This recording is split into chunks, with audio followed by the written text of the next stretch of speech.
The first one you have to find alpha here, and the second one you have to find alpha here.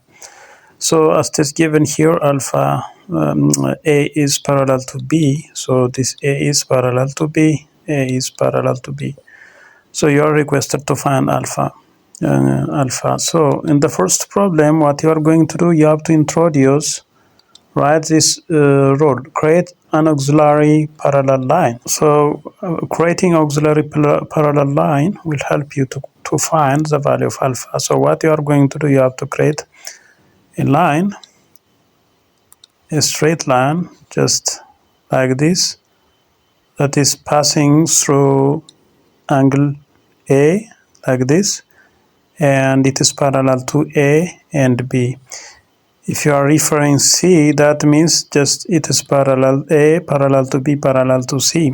So that means if this one is just 20 degree, this will be 20 degree based on alternate interior angles are equal. Based on this rule, it will be 20 degree. And if it is 40 degree, this one also be 40 degree, right? 40 degree.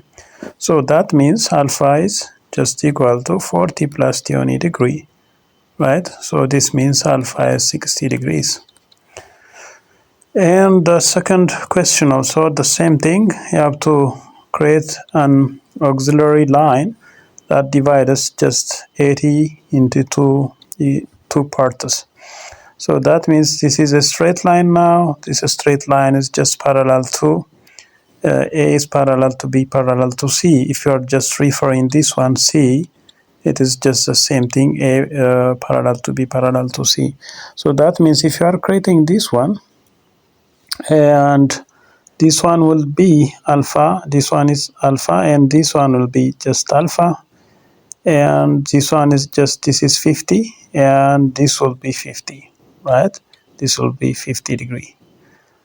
So that means 80 degree, this 80 degree is equal to 50 plus alpha, right? 50 plus alpha is 80 degrees, so alpha is equal to 80 minus 50, which is 30 degree.